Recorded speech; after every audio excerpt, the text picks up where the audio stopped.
All right, let's dive into a high-yield review of betamethasone. We're going to cut through the noise and focus on what you absolutely need to know for your exams and, even more importantly, for keeping your patients safe. So let me ask you something right off the bat. What in the world do these three things have in common? We've got a sudden cardiac arrest, a tear in the stomach or intestines, and a seizure. They seem totally unrelated, right? Well, believe it or not, the link is that they are all potential and very serious adverse reactions to a super common corticosteroid you'll definitely be given, betamethasone. This really shows why knowing this drug inside and out is so much more than just about passing a test. It's about spotting those red flags that can literally save someone's life. So here's our game plan for today. We're going to start with the basics. What even is this stuff? Then we'll get into how it works and the different ways you can give it. After that, we'll spend a good chunk of time on the nursing watch list, the day-to-day stuff you gotta monitor. Then we'll hit the big, scary red flags you can't miss, and we'll wrap it all up with some special cases and the key takeaways. Okay, Section 1. Let's start with the fundamentals. What exactly is betamethasone? So, betamethasone is a synthetic glucocorticoid, and the two keywords you really need to lock in your brain are anti-inflammatory and immunosuppressive. It's an absolute powerhouse at calming down inflammation. That's why we use it for things like severe allergic reactions, really bad asthma attacks, or autoimmune disease flare-ups. But, and this is a big but, there are contraindications. You never ever give this to a patient with a systemic fungal infection, because knocking out their immune system could let that infection run wild. And you have to be super careful with patients who've had a recent heart attack or have GI ulcers, because this drug can make both of those things way worse. All right, Section 2. How does it work and how do we give it? Understanding this part is key to figuring out what's going to happen with your patient. So how does it actually shut down inflammation so well? It's basically a three-step process. First, the drug gets into your cells and tells them to start making these little things called lipocortins. Then, these lipocortins go and block a really important enzyme. And the result? The body just can't make the chemicals that cause all that swelling, redness, and pain. It's like it goes right to the source and just turns off the inflammation factory. Now, this is where it gets really interesting for us as nurses, because the route you give it changes everything. If you give it orally, it works fast and affects the whole body. But if you put it on the skin as a cream, absorption totally depends on the skin's condition.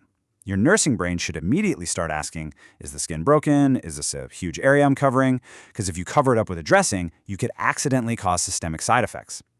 Doses can be all over the place, maybe 0.6 to 7.2 milligrams a day if it's oral, and a huge drug interaction to watch out for is with NSAIDs, like ibuprofen. You take those together and the risk for a GI bleed just skyrockets. Okay, on to Section 3, and this is really the core of what we need to know. This is the nursing watch list. These are the side effects you are going to be watching for and managing on a daily basis.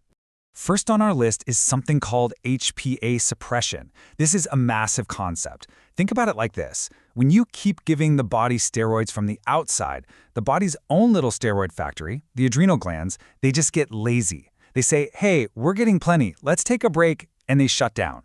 Now, if you suddenly stop giving that external steroid, the body has nothing, and that can trigger a life-threatening adrenal crisis. So this leads to your #1 job, patient education. You have to hammer this home. Never stop this medication suddenly. It has to be tapered, meaning the dose is lowered slowly over time to give those adrenal glands a chance to wake back up. You'll be watching for things like fatigue, weakness, and especially a drop in blood pressure. Those are all clues that the body is not coping well. Next up on our watch list is hyperglycemia. It's simple. Glucocorticoids raise blood sugar. It's just what they do. They mess with how the body uses insulin, and sometimes the sugar gets so high that it starts spilling into the urine. We call that glycosuria. And this highlights a huge nursing responsibility. You have to monitor blood glucose levels, and here's the kicker. Even in patients who don't have diabetes, you'll be looking for those classic signs of high blood sugar, like being super thirsty or having to pee all the time, and teaching your patient to report those signs right away.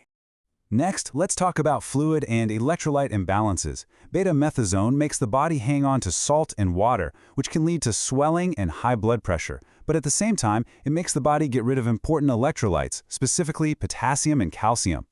So what's in your nursing toolkit for this? Daily weights. They are the absolute best way to track fluid retention. You'll also be tracking I's and O's and blood pressure, of course. And you've got to keep an eye on the labs for low potassium, which can cause scary heart palpitations, and low calcium, which can lead to muscle cramps and, down the road, osteoporosis. Okay, Section 4, Critical Dangers. We've talked about the common stuff. Now we're shifting gears. These are the rare but absolutely catastrophic red flags that need immediate, and I mean immediate, action. First up, anaphylactic shock.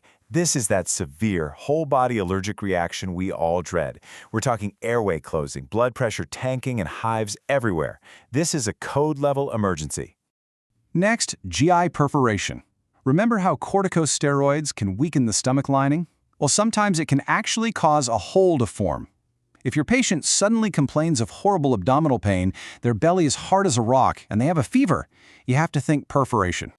Third on our list of dangers is thromboembolism. For some reason, steroids increase the risk of blood clots. This could be a DVT in their leg, or much, much worse, a piece could break off and go to their lungs, a pulmonary embolism. That's a patient with sudden shortness of breath and chest pain. And finally, the ultimate red flag, cardiac arrest. While it is rare, those big shifts in electrolytes we talked about, especially with potassium, can actually cause the heart to just stop. It doesn't get more serious than this. So if you suspect any of those things, your priorities are instant and they are always the same. You go back to basics, ABCs, airway, breathing, circulation. Scream for help and get the provider on the phone. Slap on a blood pressure cuff and a pulse ox and get continuous vitals. And through all of this, you do not leave your patient's side. You are their advocate and their lifeline in that moment. And that brings us to our final section. Number 5, special populations and key takeaways. Let's just wrap things up by looking at one really important group of patients and summing up the absolute must-knows. When it comes to pregnancy, the word to remember is caution.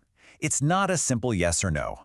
While we sometimes use it very specifically to help a baby's lungs develop before a premature birth, using it routinely requires a very serious conversation about risks versus benefits. The potential harm to the fetus is real, and it has to be weighed carefully against how much it's going to help the mom. And that brings us to the final question. After everything we just covered, from high blood sugar all the way to cardiac arrest, if you could only give your patient one piece of advice before they walk out that door, what would it be? It's this. The single most important piece of education is to make them understand beyond a shadow of a doubt that they can never, ever, for any reason, stop this medication suddenly. That one piece of knowledge is your most powerful tool to prevent a tragedy.